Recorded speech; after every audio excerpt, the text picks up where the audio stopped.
शिक्षा मंत्री धर्मेंद्र प्रधान जी ने इस्तीफा देने के बाद जो केंद्र में जितने भी मंत्रीगण थे उनको भव्य स्वागत किया गया। लेकिन 26 दिन तक अनशन पे डटे रहने वाले सोनम वांगचुक जी को जब वह हॉस्पिटल से राजघाट गए, वहाँ पर उनके साथ में उनके धर्म पत्नी के अलावा बाकी कोई नहीं था। तो ये क्या सही था या गलत था? नमस्कार, जय हिंद, जय गोरखा, बम बम भोले। सिलीगुड़ी गोरखा ब्लॉग में आप सभी दोस्तों को स्वागत है। तो आपने सही सुना, जिस शिक्षा मंत्री जी के लिए जो कॉकरोच जनता पार्टी ने जो प्रोटेस्ट किया था, दिल्ली में धरना प्रदर्शन किया था, उन्होंने धर्मेंद्र प्रधान जी ने जब इस्तीफा दिया तब उनको केंद्रीय मंत्री ने, जितने भी केंद्र के मंत्री थे, उन्होंने उनको भव्य स्वागत किया। और श्री धर्मेंद्र प्रधान जी ने क्या कहा, आप सभी दोस्तों को मैं बताने जा रहा हूँ। वो सुनकर आप भी आश्चर्यचकित होंगे।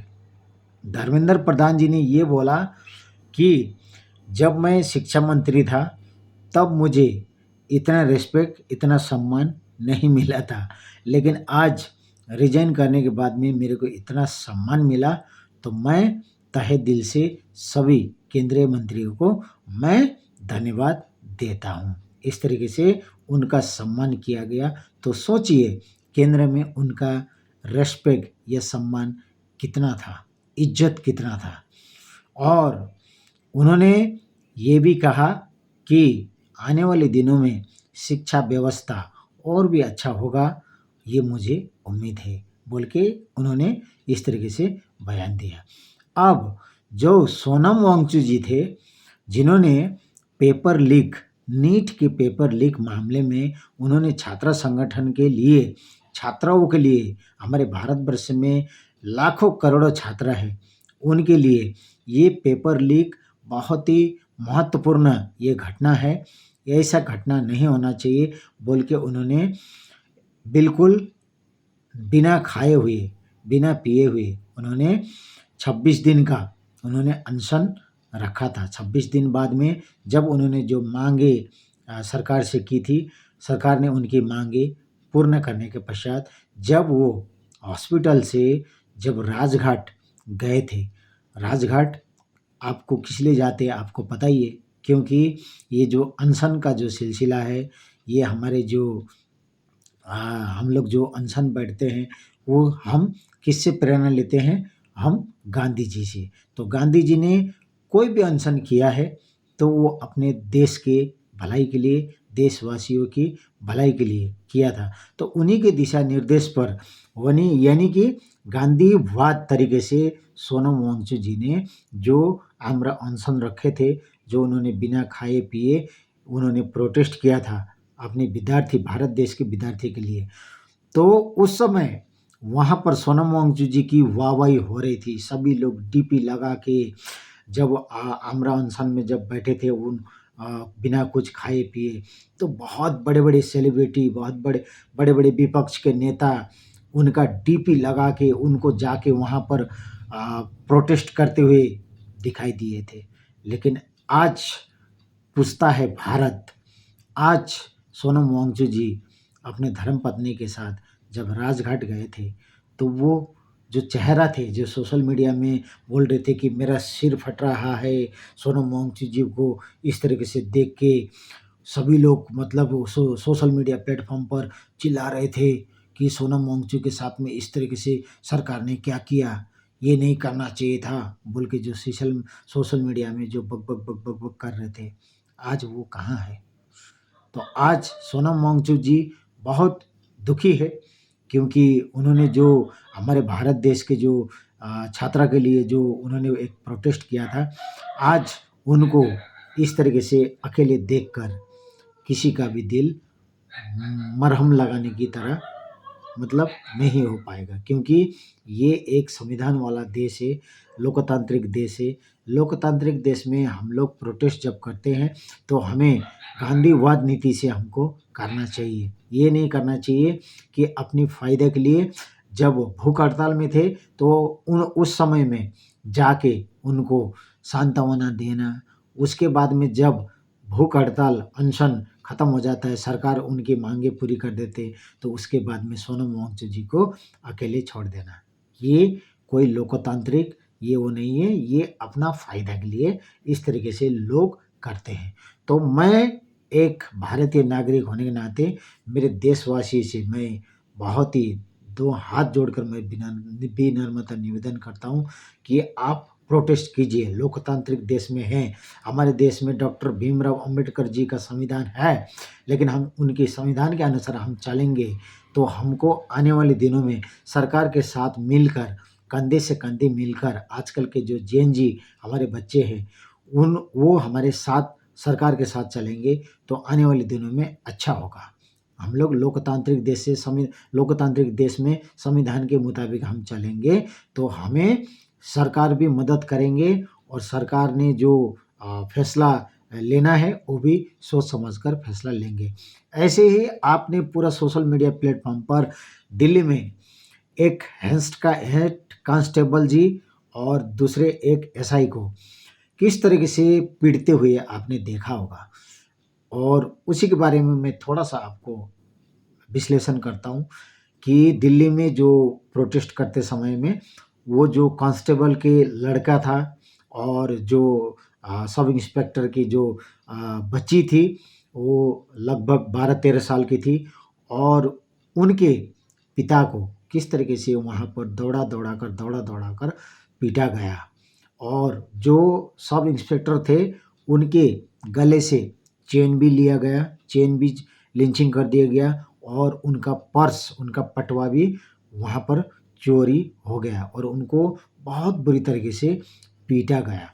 तो वो प्रोटेस्ट में उस सब इंस्पेक्टर की जो बच्ची थी उनको जो प्रोटेस्ट कर रहे थे वहाँ पर जो अच्छे प्रोटेस्ट कर रहे थे उनके समर्थन में थी वो बच्ची भी, और जो कांस्टेबल हेड कांस्टेबल का लड़का भी प्रोटेस्ट में मतलब समर्थन दे रहा था कि हाँ अच्छे तरीके से लोकतांत्रिक देश में हम लोग, संविधान वाले देश में हम है तो हम भी उनको साथ देते बोल के इस तरीके से उन्होंने समर्थन दिया था। लेकिन कुछ उपद्रवियों ने लगभग 2783 ऐसे उपद्रवी थे जिनके ऊपर हत्या का आरोप, बलात्कार का आरोप ऐसे लगे हुए आरोपी वहाँ पर निष्क्रिय थे 2783।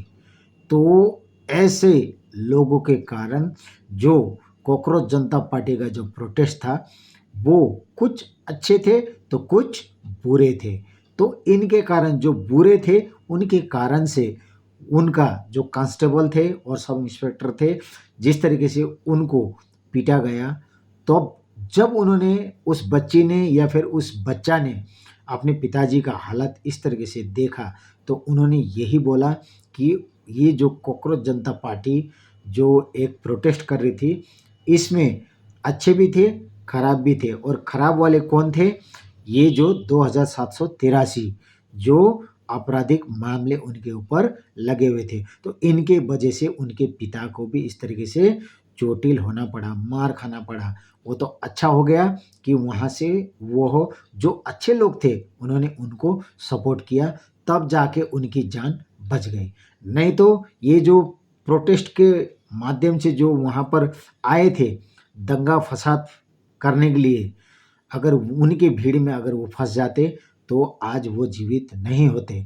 तो उनका सब इंस्पेक्टर का बच्ची और हेड कांस्टेबल का जो बच्चा था उन्होंने यही बोला कि प्रोटेस्ट करना हमारा फ़र्ज़ है, लेकिन संविधान के अनुसार इस तरीके से हुड़दंग मचाना ये ज़रूरी नहीं था। और मैं अपने पिताजी को, उन्होंने ये बच्चा और बच्ची ने दोनों ने ये बोला कि मैं अपने पिताजी को हीरो मानता हूँ, क्योंकि मेरे पिताजी लोग प्रोटेस्ट में वहाँ पर वहाँ पर सहायता करने के लिए जो अच्छे स्टूडेंट थे उनको सहायता के लिए वहाँ पर ड्यूटी पर तैनात थे।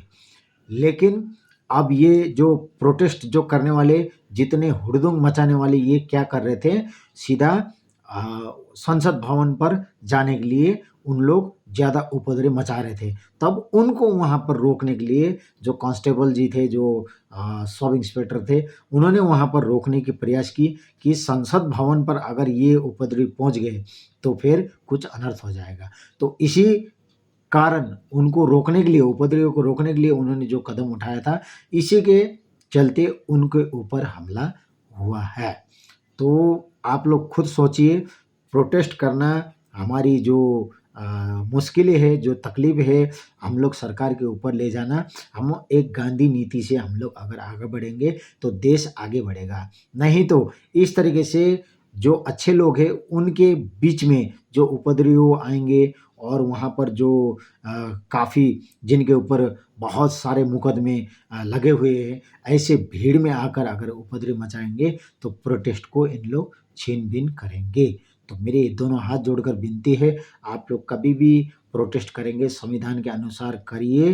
डॉक्टर भीमराव अंबेडकर जी ने जो संविधान बनाया है, उनके उनके बने हुए चीज़ पर चलिए और जो सही है उसको देखिए और जो गलत है उसको आप लोग परखिए। जो सही है वो अपने साथ में लेके चलिए, जो संविधान को फॉलो करते हैं उनको साथ लेके चलिए और जो इस तरीके से उपद्रवी जो जिनके ऊपर बहुत सारे मुकदमे होते हैं, उनको आप अलग से पहचानिए। तभी जाके आपका प्रोटेस्ट सक्सेस होता है।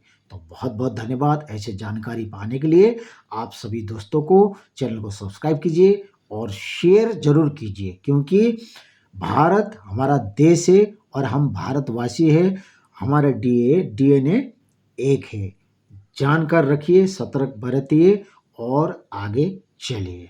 और एक ब्रेकिंग न्यूज़ आप सभी दोस्तों को दे रहा हूँ, 2020-2021 में जो कोरोना ने जिस तरीके से महामारी मचाया था, अभी धीरे-धीरे भारत के कुछ राज्यों में ऐसे सैंपल दिखाई दे रहे हैं। तो कृपया करके आप लोग जो डिस्टेंस जो फ़ॉलो करना है, जो नियम है, एक उस नियम को फ़ॉलो करके चलेंगे तो आने वाले दिनों में हम इस कोरोना को जिस तरीके से 2020-21 में हमने जिस तरीके से इसको मात दिया था, अब इसको हम भारत देश में फैलने नहीं देंगे। तो बहुत-बहुत धन्यवाद। Thank you so much for watching guys. जय हिंद, जय गोरखा, बम बम भोले। धन्यवाद।